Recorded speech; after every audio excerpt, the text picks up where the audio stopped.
Yeah, 10 points. Shannon, should McCarthy take over the play calling? No. They don't need a new play caller. They need better play at the quarterback position. Skip, Kyle Shanahan calling great plays. He just need to get better play from Jimmy Garoppolo where Jimmy G's out now. Skip, Mike McCarthy has built his reputation on calling great plays on the backs of Brett Favre and Aaron Rodgers.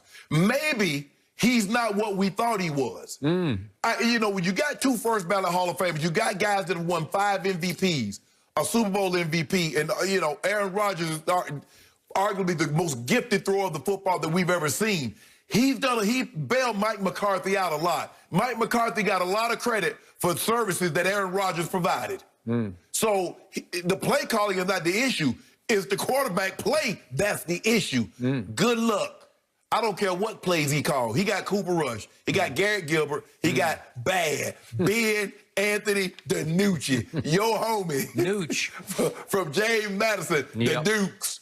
So, no, the play calling is not going to do anything unless you get better quarterback play. Shannon Sharpe. Yeah. This is yet more evidence that Jerry Jones is passive-aggressively tanking this season. It was obvious 3 games ago. It was time, post-Dak Prescott, because he had that great rapport and relationship with young Kellen Moore calling his plays, to cut bait with Kellen Moore. You keep him on the staff. He's still the quarterback coach, whatever you want to call him. Right. And you let Mike McCarthy do what he always did best, play calling. You got to go back pre-Brett Favre. You got to go back all the way to New Orleans. He was there for 4 years with Aaron Brooks. And all I used to hear from NFL people was, this Mike McCarthy, he is the new prodigy play caller.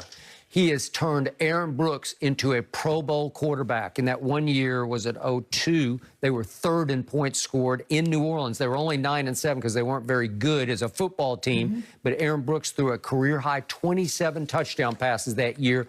Plays called by Mike McCarthy. He made his bones. He made his way. He made his rep calling plays.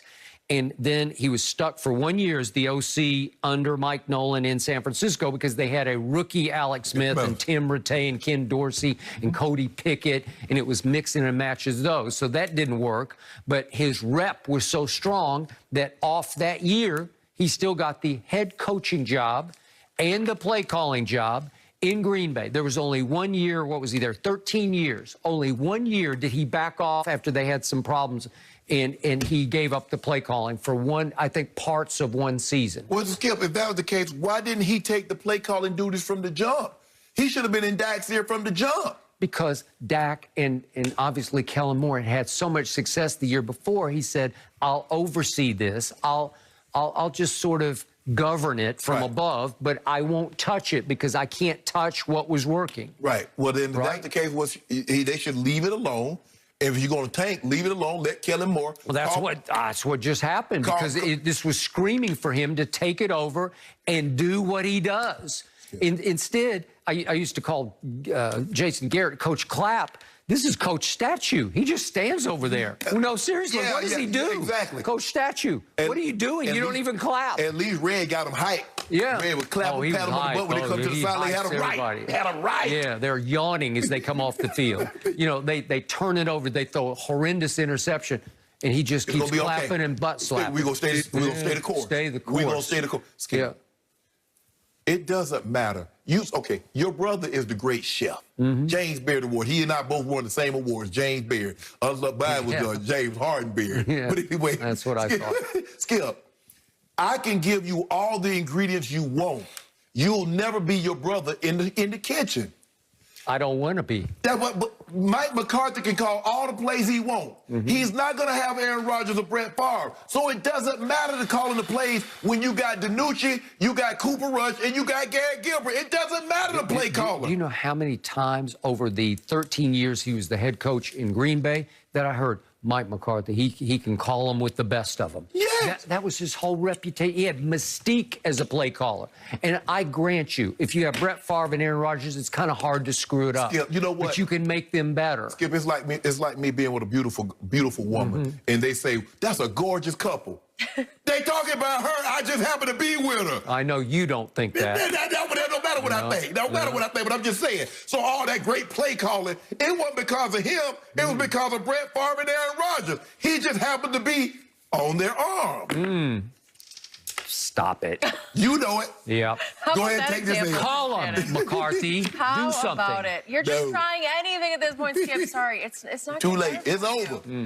Okay, listen up. Did Not one of officially. NBA's next young stars already throw shade at LeBron? How Yep. dare he? This is That is good. next. On Sunday, for just the second time in the Super Bowl era, Skip, I don't even have anything to say. The floor is yours. Bang the table. How about them Cowboys? Bang the table right now. Would this team just please leave me alone? Just let me be. Let me rest in peace over here. Here's how my day went yesterday. I told you Monday I woke up dangerously delusional because I saw signs of life on my defense. So you know what I did after our show yesterday? You know how my mind starts working. I start thinking, you know what? This just could be the Sunday. This could be the ultimate trap game, the ultimate trap game for the Pittsburgh Steelers because they're coming off a huge rivalry win at Baltimore. Rival, They pulled it off. Yep. They are in the catbird seat. This is the first time in forever that they've been, what are they, 7-0 or 8-0? Yep, 7-0. And I look at their schedule. They got the woeful Cowboys, then they got the Bengals at home, then they go to Jacksonville, and they're probably thinking, exhale. Let's just take a little breather here as we get ready for a Thanksgiving night rematch with the Baltimore Ravens in Pittsburgh, right? Yep. And I'm thinking, you know what? Pittsburgh might be a little overrated because they are really good on defense. Pro Football Focus says they have the best defense. They lead the league in sacks. They get at the quarterback. Do they ever. But Pro Football Focus ranks the Steelers offense 24th. And I'm thinking, you know what? Pro Football Focus also on its weekly All-Pro team put two of my Cowboys on defense on the All-Pro team, DeMarcus Lawrence and Trevon Diggs. After he got smoked a couple times in Philly, he got Carson Wentz back twice. And nearly put us back in position to steal the football game, except for Benjamin Anthony DiNucci. Bad. Nope, he just wasn't up to that task. But Andy Dalton's a whole nother story. Best backup quarterback in pro football. And I'm thinking, wait a minute. Andy's played the Steelers a bunch in his career. So I looked it up yesterday. 16 times he has played Mike Tomlin's Pittsburgh Steelers. His record isn't very good. It's 3-13, but he was playing for the Bungles. But you look at his stats, 19 touchdowns to 14 interceptions. Not terrible against Mike Tomlin's defense over 16 games, right? So will Andy Dalton be scared on Sunday? No, he won't be scared. Like, I got a shot. If Andy's back from his concussion protocol and my defense could somehow stymie the Steelers offense, because we actually had 4 takeaways. We had 3 the whole year. We had 4 on Sunday night at Philadelphia. Which was the fewest at that point in NFL history. That is correct. So I'm thinking, even though we're still dead last in points allowed and we're still dead last in turnover differential at -11, I saw rays of hope. And I'm thinking, what if they shock this team? Because, look, we have 3 games left in the division. We got 2 at home. We got Washington and Philly at home, and we go to the Giants at the end of the year. What if we won all 3? I told you yesterday, 5 could win this division, 5 wins. 6 for sure. You got a real shot with 6. Absolutely. So if we could win out in the East and then steal 1 game out of division, we got a shot. What if they shock the Pittsburgh Steelers as up to 14-point underdogs with Andy Dalton back at quarterback? And I'm thinking, here I go. I got a chance. And then I see some quotes midday yesterday from an early Mike McCarthy press conference. And, you know, the one thing that he's gloating about, and it's the only thing he can gloat about, he says, we're one team. I don't think they're one of the few teams.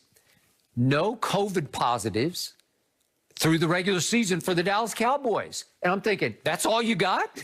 No COVID positives for the Cowboys. And he's actually like gloating about it. It's been a couple hours past, and I see the headline, and I said, you're kidding. Andy Dalton? is on the COVID list. I don't know if he tested positive, if he had contact close contact problems. with someone. I don't know. I don't know. It's